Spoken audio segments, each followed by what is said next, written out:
사람을 만나게 되면 그 사람의 성향과 또 그 사람의 성품과 또 그 사람의 성격을 우리는 짐작할 수가 있습니다.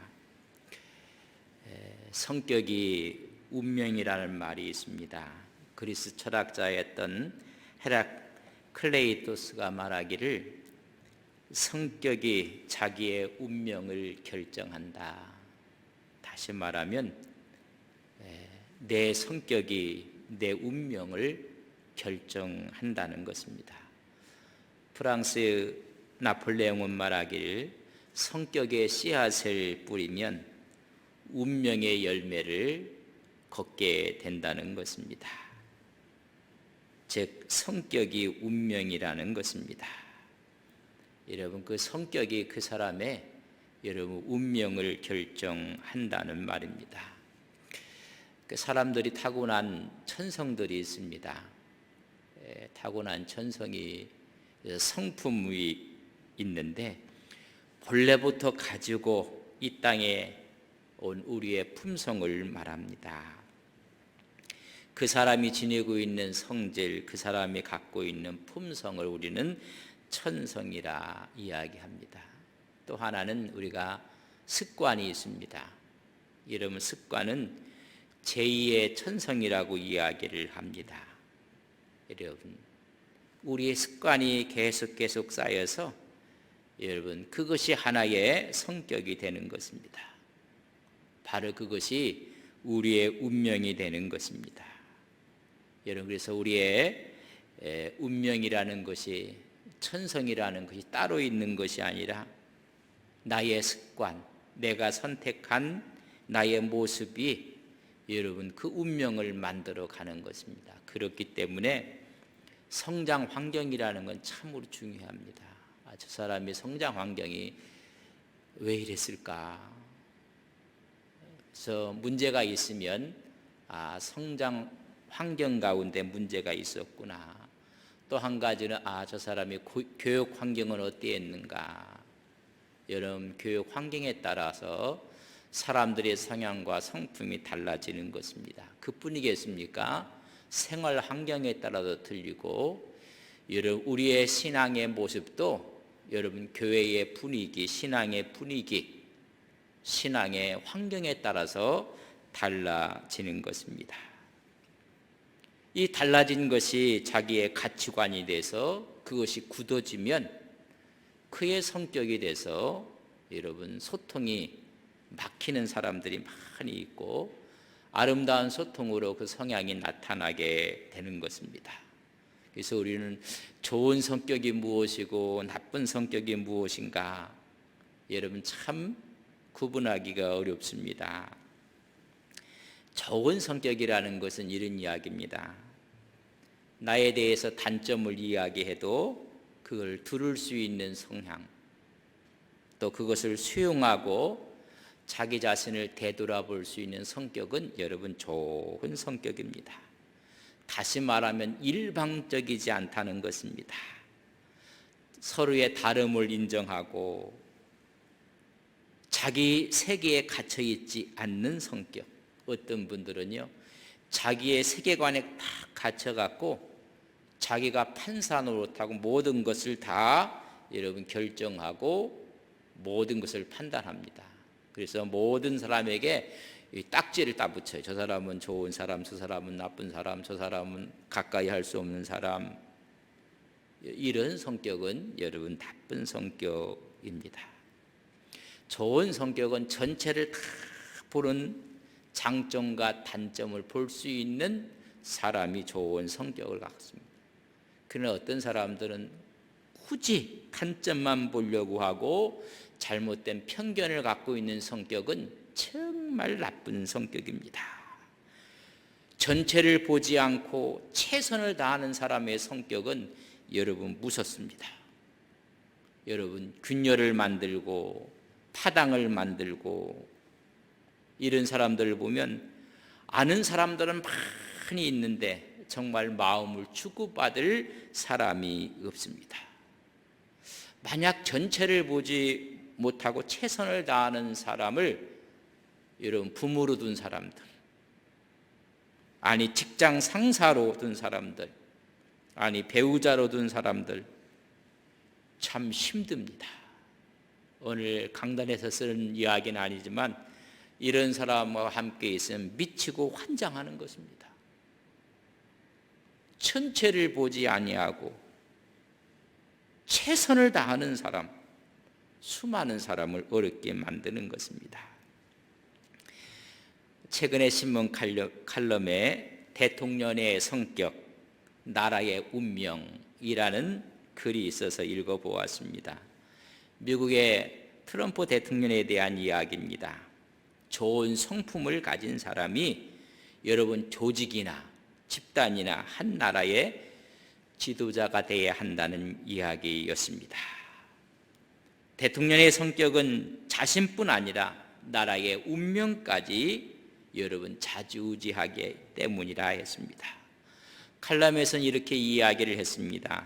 트럼프 대통령이 취임한 4개월 후 2017년 5월 달에 CNN 논평가인 마이클 단토니오가 이렇게 썼습니다. 트럼프에게 성격은 정말 운명이다.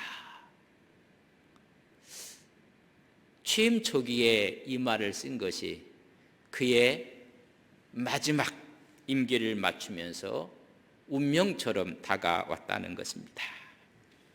그는 더 이어 쓰기를 평생 자신이 만든 가상의 자아를 연기해온 트럼프에게 대통령직은 막중한 책임과 의무가 아니라 전용기를 타고 자신을 자랑하는 자리일 뿐이었다고 쓰고 있습니다. 자신만이 아는 정보를 어린아이처럼 떠벌리고 오히려 책임과 의무가 아니라 자기 자랑하기에 바빴다는 것입니다. 4년이라서 결론적으로 대선에서는 패배하고 그것까지 인정하지 않았으며 자기를 지지하는 자들에게 직접 의회를 침입하도록 선동했다는 것입니다. 여러분, 정상적인 대통령이라면 생각할 수 없는 일, 정상적인 사고를 가진 사람은 이런 일을 할 수가 없다 하면서 칼럼에 성격이 운명이다 라고 했습니다. 하원에서 이미 탄핵이 되었고 상원은 어찌할지 알 수 없는 그런 운명의 기류에 놓여 있습니다. 우리는 이렇게 이야기할 것입니다. 어찌하여 그렇게 했습니까? 각하. 여러분, 오늘 나오는 말씀이 바로 어찌하여 그렇게 했습니까? 우리 한국에서는, 사회에서는 지금 공분을 사고 있는 정인이 사건이 있습니다. 어린아이의 췌장이 여러분 절단될 정도였다면 그 가혹한 행위가 얼마나 컸을까? 어찌하여 그렇게 했습니까? 라고 양 부모들에게 지금 이야기를 하고 있는 것입니다. 오늘 본문의 말씀에 보면 이방인들이 하나님의 종에게 말하기를 어찌하여 그렇게 했습니까? 라고 묻고 있는 것입니다. 요나는 아비떼의 아들이라고 이야기를 했습니다. 여러분, 아비떼라는 이야기는 하나님을 추구하는 자, 하나님 앞에 서 있는 자라는, 하나님을 따르고 하나님 앞에 서 있는 자의 아들. 요나는 비둘기라는데 이스라엘을 상징하고 있습니다. 어찌하여 하나님을 등지고 어찌하여 도망가며 하나님 뜻을 거부하였느냐고 묻는 물음인 것입니다. 하나님을 믿는 사람이 하나님이 없는 사람처럼 어찌하여 그렇게 했습니까? 1절과 3절에 보면 하나님의 특별한 부르심이 있었습니다. 요나를 부르셔서 소명을 줍니다. 니느웨에 가서 외치라는 것입니다. 그들에게 구원을 주시겠다는 것입니다. 그런데 도피하고 맙니다. 하나님의 낯을 피하여 다스스로 도망을 가는 것입니다. 어찌하여 도망가고 있습니까? 그런 이야기도 성립될 수가 있습니다. 요나가 어떤 성향, 어떤 성품, 어떤 성격을 가졌기에 하나님의 말씀 앞에 도망가고 있는가? 여러분, 그 성격이 한 선지자의 운명을 갈라놓을 수도 있는 것입니다. 성향이 배타적이고 잘못된 선민의식에 함몰된 사람이 요나였습니다. 편협한 민족주의로 그의 생각이 좁아져 있습니다. 극단적인 선입견을 갖고 말았습니다. 여러분, 성격이라는 것은 참으로 중요한데 그 성격은 수많은 성격 유형들이 있습니다. 여러분 보십시오. 우리가 쉽게 이야기한다면 어떤 행동을 했을 때 그 행동에 반응하는 모습을 보면 여러분 그 사람의 성격을 짐작할 수가 있는 것입니다. 로버트 그린은 이렇게 이야기합니다. 가까이 해서는 안 될 성격, 위험한 성격 5가지를 이야기를 했습니다. 혹시 여러분 한번 우리의 성향은 어떤지. 첫째는 완벽주의자 성격입니다. 여러분 거칩니다. 능력은 많지만은 남을 믿지 못하고 늘 자기 만족이 없는 사람, 완벽주의자 성격은 멀리 하셔야 됩니다. 두 번째는 매사 반항하는 성격입니다. 권위에 반항하고 뭔가를 이야기하면 거기에 대해서 거부하고, 여러분 반항아들이 있습니다. 이런 사람들은 사실 논리가 없습니다. 또 권위적인 모든 것을 인정하지 않습니다. 하나님의 말씀도 거부하는 반항아적인 요나의 모습을 봅니다. 그러면서 자기 나름대로 우월의식을 갖습니다. 내가 선민인데. 여러분 매사에 반항아적인 성격은 멀리하라고 했습니다. 세 번째는 인신 공격으로 모든 것을 받아들이는 자들이 있습니다. 무슨 말을 하면 나를 다 공격하는 거로 생각하고 반응합니다. 모든 것을 내면화시켜서 자기만이 정석의 길을 가는 것처럼 누구의 말도 다 자기를 공격하는 거로 듣습니다. 좋은 충고도, 좋은 배려도 자기를 공격한다고 생각하는 성향이 있는 사람이 있습니다. 네 번째는 응석바지형 왕자 공주형 성격이 있습니다. 자기 우월감에 빠져서 사는 사람들, 그리고 자기 뜻은 분명히 관철되어야 된다는 사람들, 그리고 다른 사람들은 내가 공주고 내가 왕자니까는 모든 사람들은 종이요, 모든 사람은 아랫사람처럼 생각하는, 이런 사람들은요 듣끝이 안 좋습니다.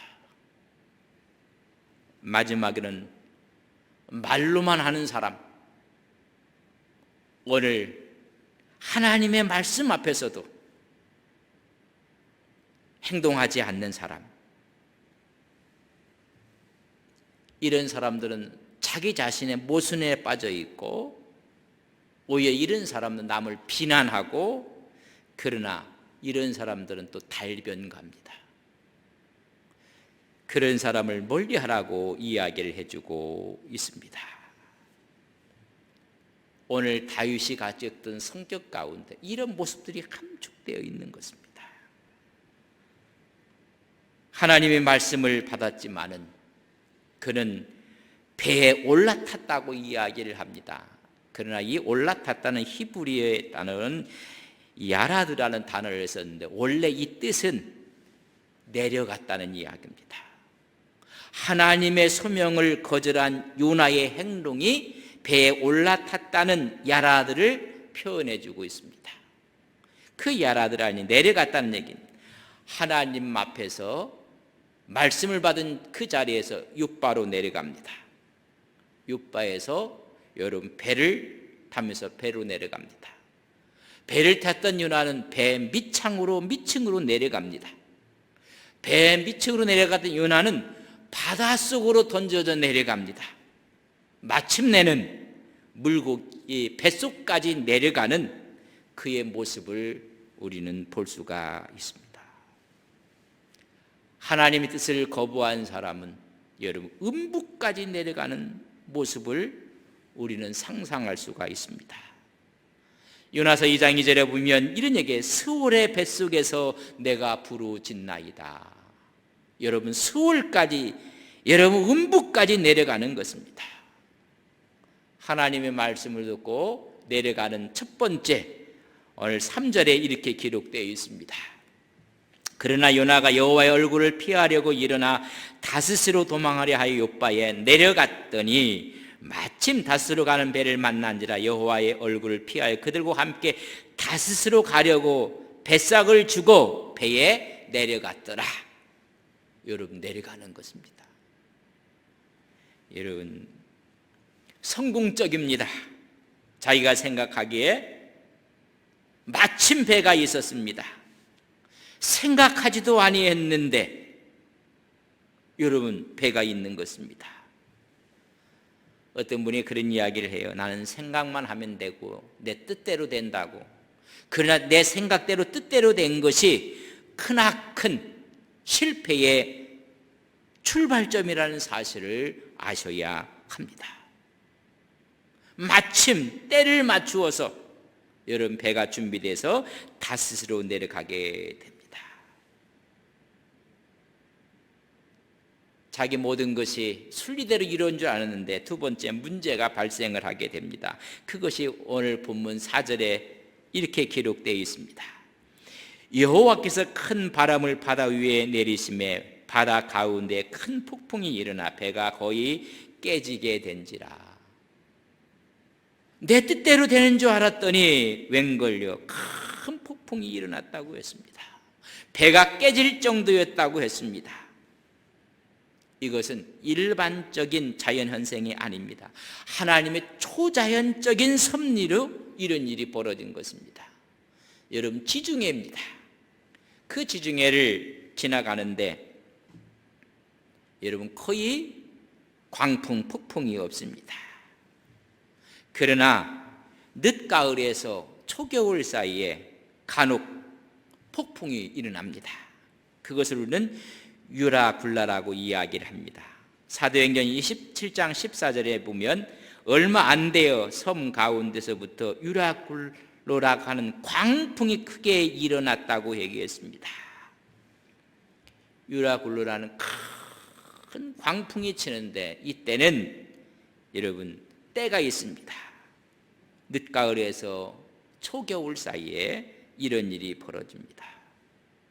그런 마침 배가 있었다는 이야기는 노련한 선장과 선원들이 이때를 피해서 가는 것입니다. 바로 이때가 아니었음을 말씀해 주고 있는 것입니다. 노련한 선원들은 충분히 예견할 수 있는 광풍이 있는 것을 피한 것입니다. 근데 전혀 예기치 않는 때에 태풍이 친 것입니다. 오늘 말씀하시는 하나님께서 폭풍을 내려치게 하셨다는 것입니다. 여러분 종종 우리 하나님은 사람을 통해서 하나님의 일을 하시지만은 자연에 일어난 모든 것을 통해서 하나님의 사역자의 도구로 사용할 때가 있다는 것을 우리는 아셔야 합니다. 시편 104편 4절에 보면 바람을 자기 사신이로 삼으시고 불꽃으로 자기 사역자를 삼으셨다. 여러분 사람을 쓰기도 하지만 하나님은 바람을, 불꽃을 하나님의 도구로 하나님의 사신이로 쓰신다는 것입니다. 시편 148편 8절에 보면 불과 우박과 눈과 안개와 그의 말씀을 따르는 광풍이요, 하나님의 말씀에 순종하는 광풍이 있음을 우리에게 말씀해 주고 있습니다. 하나님은 종종 바람과 폭풍을 하나님의 사역의 도구로 사용하시는 것입니다. 예기치 못한 광풍이 몰아친 것입니다. 요나의 불순종으로 인한 여러분 폭풍, 광풍이 쳤습니다. 잘못된 애국심 때문에 불순종으로 하나님의 마음을 몰라 도망가는 요나 때문이었습니다. 배태적인 성격과 편협함, 선입견적인 잘못된 성격이 여러분 광풍을 맞게 된 것입니다. 요나는 하나님 이스라엘만 생각합니다. 그러나 하나님은 이스라엘뿐 아니라 이방까지도, 죽어가는 영혼까지도 생각을 하시는 것입니다. 요나는 이스라엘만 구원받아야 됩니다. 그러나 하나님은 니느웨도 구원받아야 될 사람들, 이방인도 구원받아야 되는 것입니다. 광풍이 쳤을 때 그 반응을 5절에 기록해 놓고 있습니다. 5절을 보면 사공들이 두려워하여 각각 자기의 신을 부르고 또 배를 가볍게 하려고 그 가운데 물건들을 바다에 던진지라. 그러나 요나는 배 밑층에 내려가서 누워 깊이 잠이 든지라. 여러분, 세 가지의 반응이 나타납니다. 첫째는 모두가 두려워하는 것입니다. 폭풍의 시기가 아닌데, 바람 불 때가 아닌데 바다에 익숙했던 선원들이 공포에 떨고 있는 것입니다. 여러분, 두려움으로 떨고 있습니다. 두 번째는 각기 자기가 믿는 신들의 이름을 불러가며 기도를 합니다.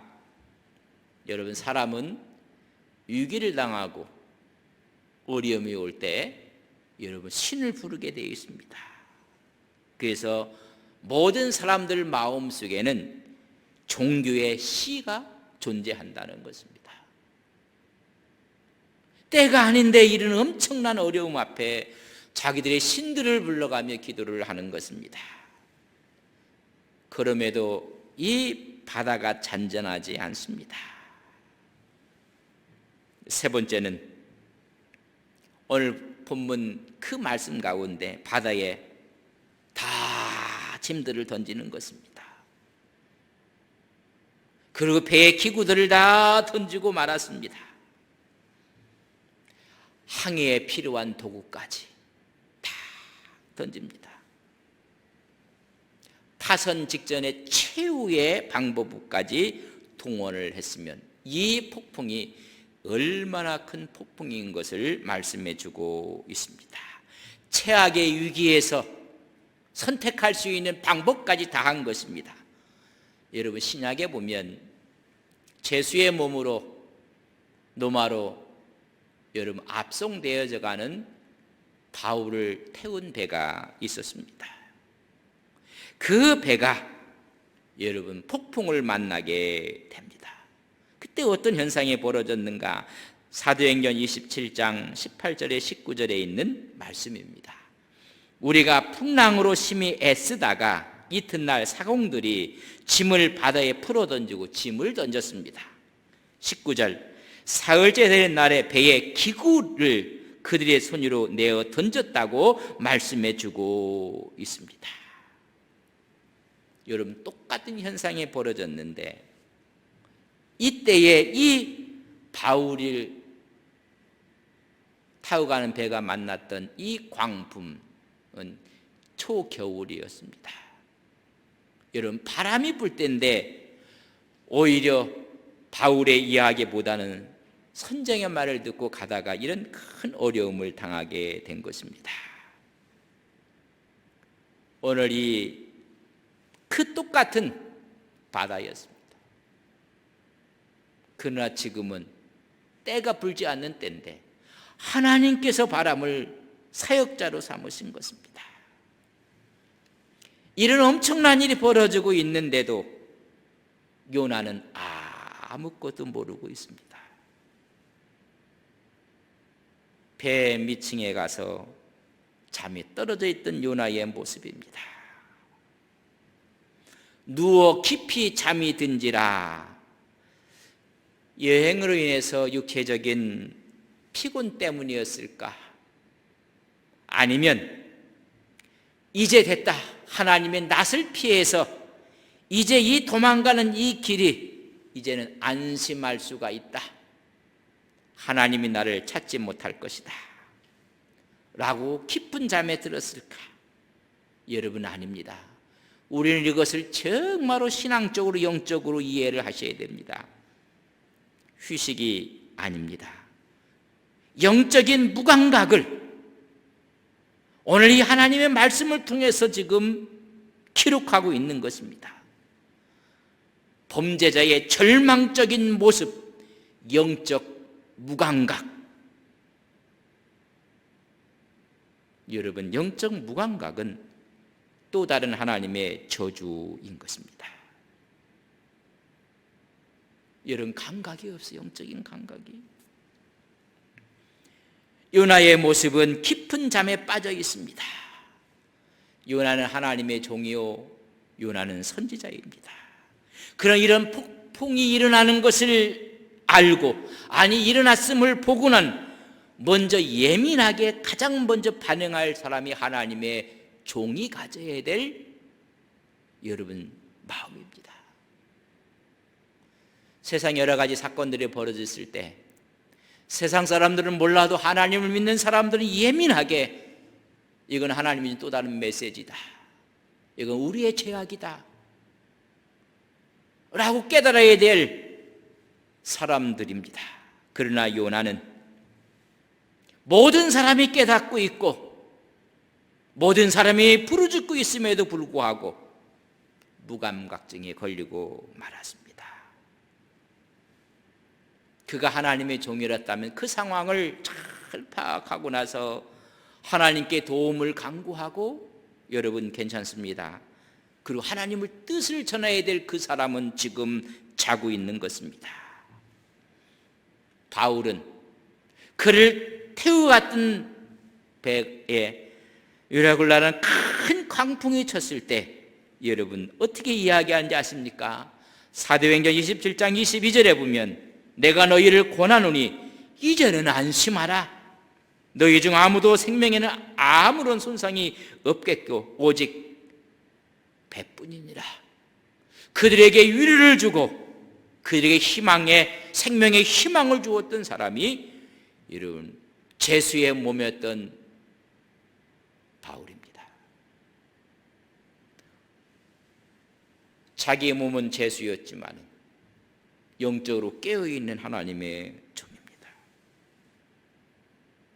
요나는 자유를 강구하고 하나님을 피해서 도망가는 자유인이었지만 영적으로는 둔감한 사람이었습니다.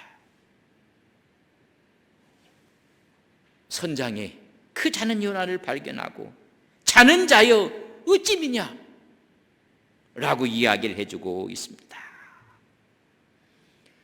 모든 사람보다 먼저 반응을 하고 하나님의 뜻을 전해야 될 그 사람이 지금 자고 있다는 것입니다.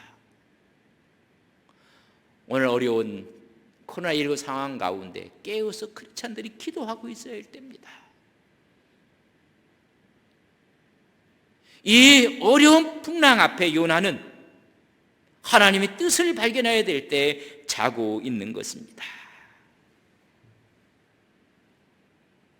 가슴 아픈 일이 벌어진 것입니다. 왜 자고 있느냐는 말은 비난의 말입니다. 믿지 않는 선장의 입을 통해서 하나님의 음성을 듣게 된 것입니다. 비난과 오히려 조롱의 대상이 되고 만 요나의 모습입니다. 너도 너희 신께 한번 기도하라고 이야기를 해주고 있습니다. 선장과 선원들은 자기의 온갖 기술을 동원하고 풍부한 경험을 다 동원해 보았지만은 실패하고 말았습니다. 그때 그들은 깨달았습니다. 이건 어떤 신의 실존 앞에 일어나는 신의 섭리라는 것을 깨닫게 되고 그들은 종교적인 의식으로 그들의 신을 부른 것입니다. 이 사건 앞에 이방인들은 이건 신의 역사라고 보는 것입니다. 신의 역사 앞에도 요나는 잠만 자고 있는 모습을 보여주고 있습니다. 이때 선장과 선원들이 제안을 합니다. 그 제안의 말씀이 7절에 보면 그들이 서로 이르되 자 우리가 제비를 뽑아 이 재앙이 누구로 말미암아 우리에게 임하였나 알아보자 하고 그 제비를 뽑으니 제비가 요나에게 뽑힌지라. 이건 분명히 신의 역사인데 그 신이 이들은 하나님인 것은 몰랐습니다. 그러나 이건 분명히 신의 역사인데 신의 진노라. 이건 우리 중에 어떤 사람이 죄가 있기 때문에 그 사람 때문에 이 풍랑이 지금 일고 있는 것이다. 죄인을 색출하자. 그리고 신께 그 사람을 제물로 바치자. 그리하면 이 바람이 잔잔할 것이다. 여러분 종종 신의 뜻을 찾기 위해서는 여러분 제비를 뽑아서 그의 뜻을 알게 됩니다. 이스라엘 백성들도 마찬가지입니다. 여러분 하나님의 뜻을 또 하나님의 뜻에 대한 결정을 따르기는 방법 중에 그 하나가 제비 뽑기입니다. 잠언 16장 33절에 제비는 사람이 뽑으나 모든 일을 작정하기는 여호와께 있느니라. 사람이 제비 뽑지만은 그 배후에 하나님이 하신다는 것입니다. 민수기 26장 55절에 오직 그 땅을 제비 뽑아 나누어 그들의 조상 지파의 이름을 따라 얻게. 이스라엘 백성들이 땅을 분배할 때도 하나님의 뜻을 구했는데 그 뜻이 제비 뽑기였습니다. 이스라엘 백성들이 출애굽하고 40년 후에 요단강을 건너서 여리고성을 무너뜨립니다. 여러분 그 여세를 몰아서 조그만 성 아이성을 쳤지만 아이성에서 대패를 하고 맙니다. 그때 우리 가운데 죄 지은 사람이 있다는 것입니다. 그때 한 것이 제비를 뽑습니다. 여호수아 7장 18절에 보면 삽디의 가족 각 남자를 가까이 나오게 하였더니 유다 지파 세레의 증손이요 3대의 손자여 갈미 아들 아간이 뽑히더라. 여러분 이 아간의 죄 때문에 아이성에서 이스라엘이 지고 마는 것입니다. 이 제비를 뽑은 그 결과가 여러분 요나에게 그 제비가 뽑혀졌더라. 모든 이방인들 앞에서 다른 신을 섬기는 모든 사람들 앞에서 죄인으로 드러난 사람이 요나였습니다. 하나님의 낯을 피해 도망갔던 요나. 그러나 하나님은 그를 추적하고 추적해서 이방인들 가운데 죄인으로 드러나게 하신 것입니다. 아마 이 요나는 이때 크게 마음속에 깨달았다. 내가 하나님 앞에 죄를 지었구나. 하나님의 명령을 거부한 것이 잘못이었구나 라고 깨닫게 되었을 것입니다. 이 모든 폭풍의 연구가 너 때문에 그렇다는 것입니다. 제비를 뽑고 나서 묻습니다. 너는 누구냐? 대체 누구냐? 너의 생업은 무엇이냐? 너는 어디서 왔느냐? 어느 나라 사람이냐? 어느 민족이냐? 라고 묻는 것입니다.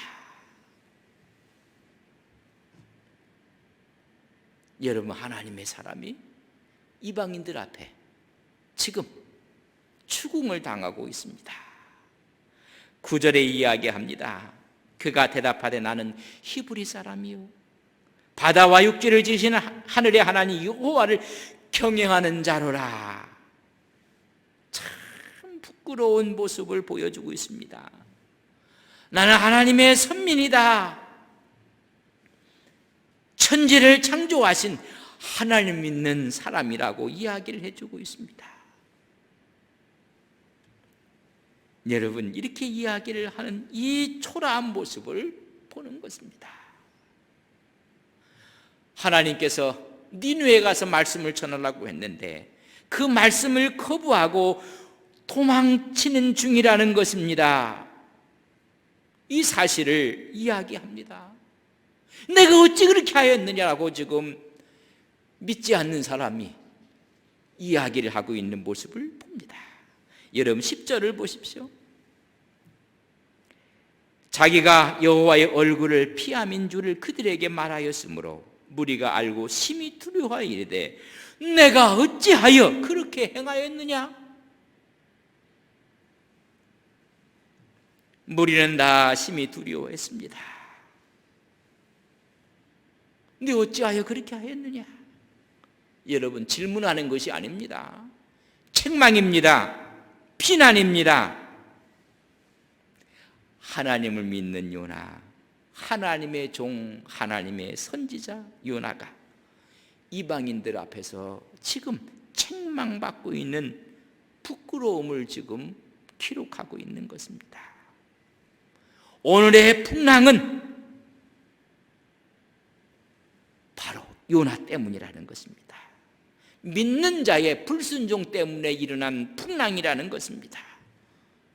자는 자여 어찌함이냐? 일어나 내 하나님께 구하라. 내가 어찌하여 그렇게 행했느냐? 전부 다 누구 때문에? 나 때문이에요. 여러분, 요나 할 때는요, 요를 하고 나서 한참 쉬었다 해야 됩니다. 나 때문입니다 라는 이야기입니다.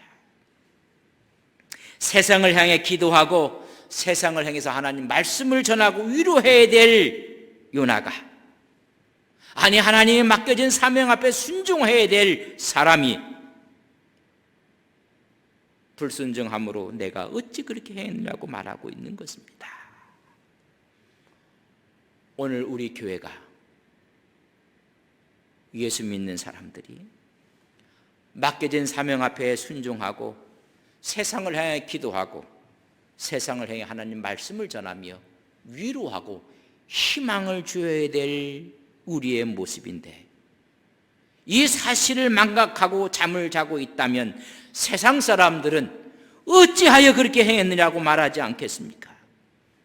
교회가 교회답지 못하고 크리스찬이 크리스찬답지 못할 때 자는 교회여 어찌한 임이냐? 일어나 하나님께 기도하라. 우리를 향해서 어찌하여 그렇게 행했느냐고 책망하지 않겠습니까? 우리는 사회 앞에 어찌하여 그렇게 했습니까? 라고 듣는 모습이 귀에 들려오는 것 같아서 어느 때는 부끄럽기도 하고 가슴 아프기도 한 것입니다. 요나 때문에, 요나의 성격 때문에 이 엄청난 일이 벌어지고 말았습니다. 그의 잘못된 성격이 사명을 거부했습니다. 하나님 뜻보다는 내 생각, 내 감정, 내 판단을 더 중요시 했습니다. 자기 중심적이었습니다. 우리는 내게 주신 사명 앞에 순종하시는 믿음의 종들이 되시기를 바랍니다. 두 번째는 하나님의 낯을 피할 수 있다고 생각한 것이 잘못입니다. 영적 깊은 잠에 빠지고 말았습니다. 내가 배 밑창에 숨었으니 하나님 모르실 거야. 여러분, 착각입니다. 예레미야 17장 10절에 보면 나 여호와는 심장을 살피며 폐부를 시험하고 각각 그의 행위와 그의 행실대로 보응하나니. 잘못 생각을 한 것입니다. 그래서 부끄러운 일을 당하고 말았습니다. 이방인들은 자기 신들에게 기도하는 때 요나는 배 밑창에 내려가서 잠을 자고 있습니다. 자는 자여 어찌미뇨 왜 이렇게 했느냐고 말하고 있습니다. 우리는 하나님 께 순종함으로 늘 하나님과 가까이 하시는 믿음의 종들이 되시기를 간절히 바랍니다. 순천자는 흥하고 역천자는 망한다고 했습니다. 하나님 말씀에 순종함으로 하나님 앞에서 승리하시는 온 성도님들이 되시기를 바랍니다. 우리가 좋건 좋지 않든 간에 하나님 앞에 순종함으로 오히려 이 사회에 희망과 꿈을 심어주는 우리의 신앙이 되기를 바랍니다. 마지막으로 예레미야 46장 6절의 말씀을 함께 봅니다. 우리 같이 한번 읽겠습니다. 우리가 우리 하나님 여호와께 보냄은 그의 목소리가 우리에게 좋든지 좋지 않든지를 막론하고 순종하려 함이라. 우리가 우리 하나님 여호와의 목소리를 순종하면 우리에게 복이 있으리이다 하니라. 여러분 잘 보십시오. 그의 목소리가 우리에게 좋든지 좋지 않든지 요나는 이방인이 구원받는 것을 좋지 않게 생각한 것입니다. 그러나 내가 좋든지 좋지 않든지 막론하고 순종하라는 것입니다. 오늘 말씀 앞에 여러분 내 마음에 들지 않으면 순종하지 않습니다. 여러분 내 마음에 들든 안 들든 하나님께 순종함으로 하나님의 복을 누리고 살아가는 어려운 성도님들이 되시기를 주님의 이름으로 간절히 축복합니다.